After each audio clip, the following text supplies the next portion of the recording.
smooth pick-me-up for hours without the headaches and heartburn that so many other coffees give me personally. Hands down, this is my favorite coffee, and it's taken us years to secure connections directly to the Chiapas Mexican farmers. Drop by the site today, order a bag or two, and I don't think you're going to be disappointed. Available in original or with our immune support infusion blend. You will be supporting a free press, all the while enjoying a truly great-tasting cup of my favorite coffee. Available at InfoWarsLife.com.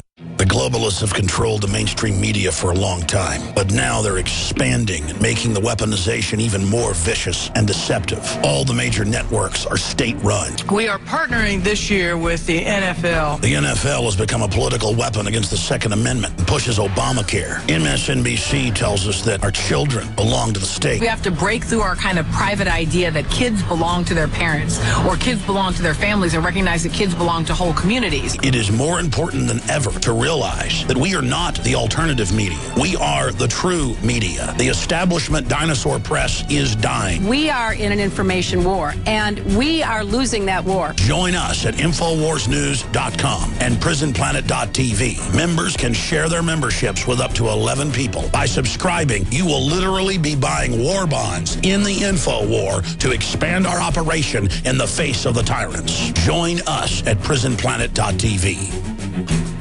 A chemical spill contaminating the water supply in 9 West Virginia counties. This year alone, over 300,000 people in West Virginia had their drinking water contaminated. What are the health effects of having these drugs in our drinking water? It's forced medical treatment without the consent of residents. My friends, water filtration is one of the most basic actions you can take to protect you and your family from the harmful toxins and heavy metals in your tap water. On average, the county says it sprays with the glyphosate at least once a week. Few filters cut out the glyphosate that is found in water supplies worldwide. Remove pesticides, herbicides, chloramines, hydrofluorosilicic acid, sodium hexafluorosilicate. Fluoride, it is in tea, it's in coffee, it's in water, it's in bread, it's in toothpaste. It is our responsibility to protect our families. The establishment's not going to do it. It's time to take action. It's time to filter our water. Visit InfoWarsStore.com and use promo code WATER to get 10% off their entire family of incredible products. Or call toll-free 888-253-3139.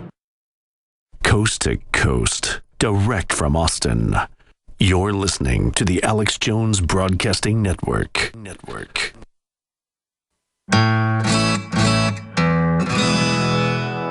Hello, this is Hank Hill, and I'm telling you what, you need to listen to Alex Jones. Yeah. Infowars.com.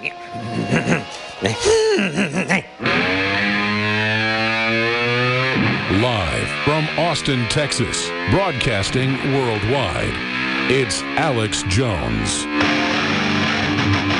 Well, Tosh Plumlee, one of the most famous Iran-Contra, you name it, whistleblowers ever, still flies contracts for the CIA because he's been in congressional testimony that was authorized, so they can't stop him from still having his job. He has broken huge Benghazi information last year that's now been vetted and confirmed by a lot of the information that's been coming out. So he's gotten contact. The Justice Department subpoena is coming. That will basically gag him. It'll say that he's not allowed to talk about it. Once he testifies, they'll then say all of that is secret and he can never talk about it again. Okay, what started all this was a source of mine, a friend of mine, was transferred from the task force operating in Mexico to Afghanistan, and then it was attached to a NATO field command. In that process of NATO field command, he turned out about finding weapons, U.S. weapons, being stashed at annexed buildings and also in safe houses in Jordan and Pakistan. It was trying to leak out. Then when the weapons were stolen or pilferated, then they started showing up, and not during rebels, but in various different groups. In other words, these weapons started grenades, RPGs, launchers, grenade launchers, all this stuff started showing up in other hands. This was before the rebels, whatever you call the rebels, the Syrian rebels. But before we were even trying to arm them. So, and then here's the thing. This is what my source told me, and this is what motivated me. Ambassador Stevens found out about this. He made a complaint in writing back to the State Department, complaining about the weapons and how and why was these weapons getting into these people's hands. dispatches for that. There's more than one memo. State Department is sitting on those memos. Now, just recently, first State Department says, oh, no, he's full of crap. We don't have nothing like that.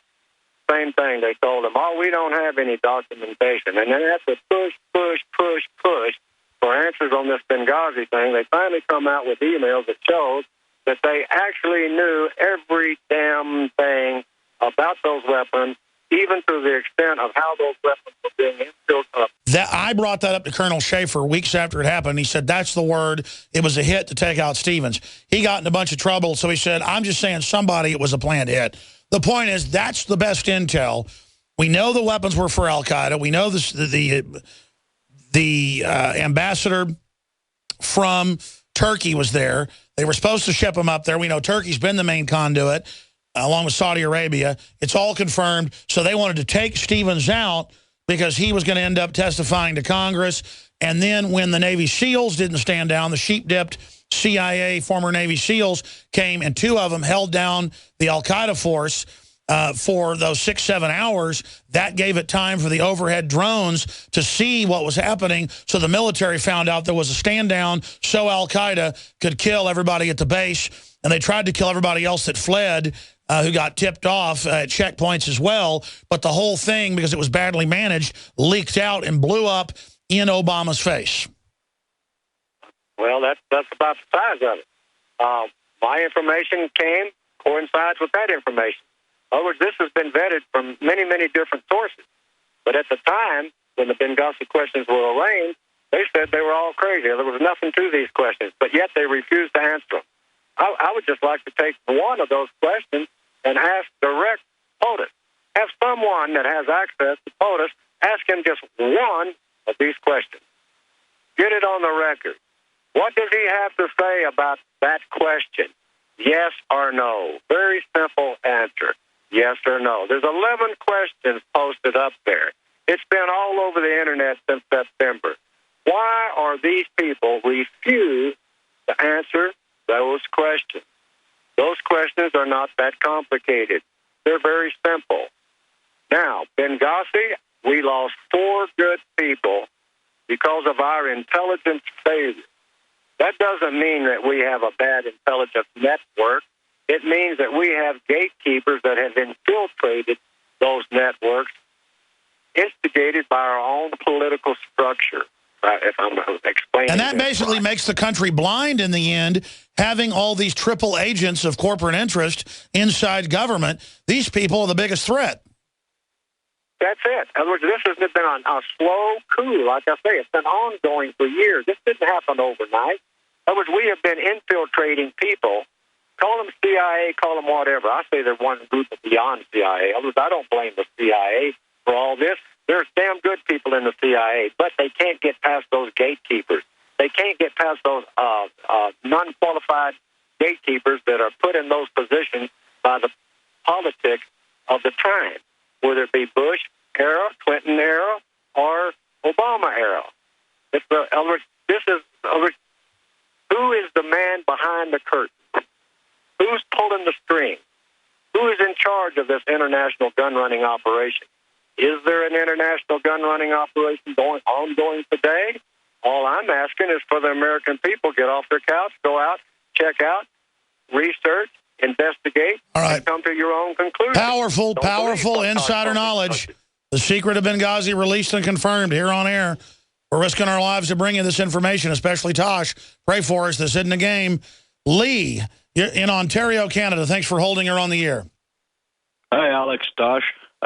Okay, Alex, to me it looks like exactly what you were talking about yesterday with the gaslighting. This administration is so good at gaslighting all these scandals, and let's face it, they've had their own share of scandals, and gaslighting is something they've gotten really good at. Tosh, you've been around for, I think you were born in 1937, so you've been around through a few administrations. Seems like the people at the top, they never really change. The motives don't change.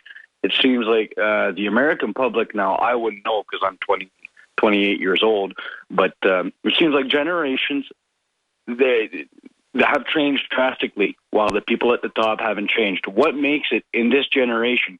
Do you think this generation, with all these scandals and the fact that we've really done nothing about them or don't seem too interested in it. Do you think we have the capability of peacefully assembling and doing something about it? Absolutely. Tosh, the same question. Yeah. What do we do about it? All right. Yeah. Okay. Yes, we do have the ability. That's the reason. In other words, it's time for if you want to call it rebel rousing or what the heck ever you call it, you've got to do something to motivate this younger generation, because the older generation has already contaminated this so bad that they themselves cannot untangle it. In other words, we are so indebted to some of these politicians that we have put in there, and their lobbyists and their cronies, and they're the ones that we've got to get rid of. Here's the problem. We've got a Congress and we've got a Senate that is totally contaminated with gatekeepers that we have put in position ourselves during these elections. I don't know if these elections are real or not. I'm not going to get off on theory. The point is this. Infiltration has started over the years and then migrated to where it is today.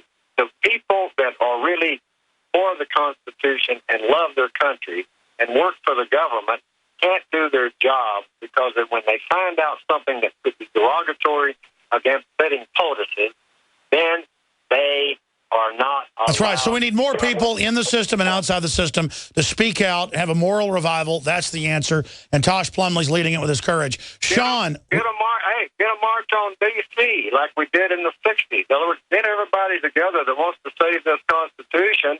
And I don't mean be radical, and I don't mean be a non-peaceful, and I don't mean going threatening, and I don't mean get a bunch of armed militia showing up, pointing guns at everybody. That's not the way to do it. The way to do it is get a combined effort and make a march on Washington and demand... Sure. And support broadcasts that tell the truth and whistleblowers. Go ahead. Ramon in Florida, you're on the air. Go ahead. All right. First things first.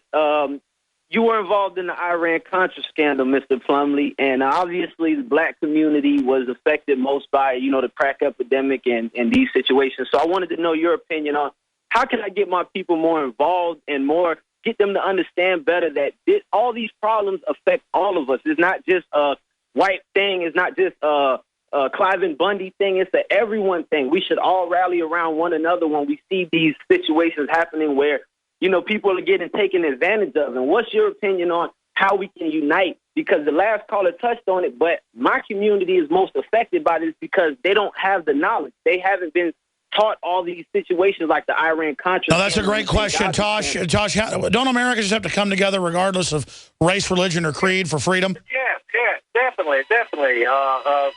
But look, that's one of the ways that they destroy the credibility of people that do the research and come forward. They play the race card against them. Well, folks, we've run out of time. I'm thinking about making the show 3 hours long. Speaking of 3 hours, I'll be back tomorrow live, Lord willing, so pray for us. This is dangerous stuff. 11 a.m. to 2 p.m. with the weekday show. Stay tuned for more powerful information on this same station. In the last 50 years,